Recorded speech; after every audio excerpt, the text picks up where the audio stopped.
Hello, EDFN 530. This is Kristen giving you a review of Boomwriter.com with the pros and cons that I have found in helping students create creative writing pieces in addition to reviewing vocabulary terms and improving their nonfiction writing. First thing you need to do when you go on is to find your school or enter your school for the first time if nobody else has entered it.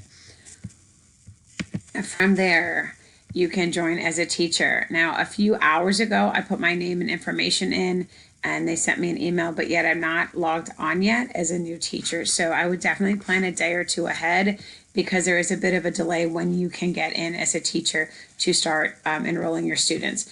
I can still get into the tools to show you some of the options of what they have. The main thing is there are 3 different sections: the story writer for narrative and fictional, word writer for vocabulary, and project writer for assignments and projects. So as you go through, there is a 2-minute and 30-second tutorial that they have right on their site. It's difficult to hear though, so you would just go straight on it to check into it. So if you go into story writer though, you're going to work as a team to create a book. They have a chapter with a published story leads, and then you put the kids in small groups and they create chapter 2 together. And then the idea is they can do online voting and read each other's stories. And it's anonymous, and they pick the best chapter 2. And then as a group, they go back through and they write chapter 3 based on the chapter 2 they had selected. So the question is, will the kids be motivated as they continue working if their group continues to not get selected? And is each person an active participant in the group if you're putting 4 or 5 students in the group? A beautiful thing toward the end, though, is you can create a published book. It's $9.99 per copy, and the teacher gets a free copy if you order a class set. And if you get a full class set ordered, it's 20% off or only $8.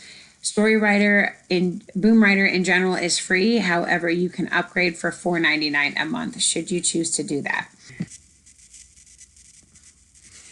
Other options you have are Project Writer, which would be a focus on nonfiction and reinforcing vocabulary that you've been working on, and the kids would work together on that. And finally, Word Writer, which again is vocabulary and reinforces students' understanding of key terms. One thing I did like was that they also have built-in lesson plans on several topics, but poetry and the weather are 2 that would work especially in my elementary classroom, in addition to lessons related to holidays and seasonal winter things. So overall, Boomwriter is something new. I'd like to try it in my classroom. I will say you need to plan ahead to make sure you have everything up and running well. And I'd like to see how the collaboration works with students as far as building a project from beginning to end and voting on the book, or whether I could actually have each small group of kids, instead of voting on it, to just create a book from beginning to end, but just knowing that it'll be published is enough competition for them that they wouldn't have to vote other kids' books out. Thanks so much.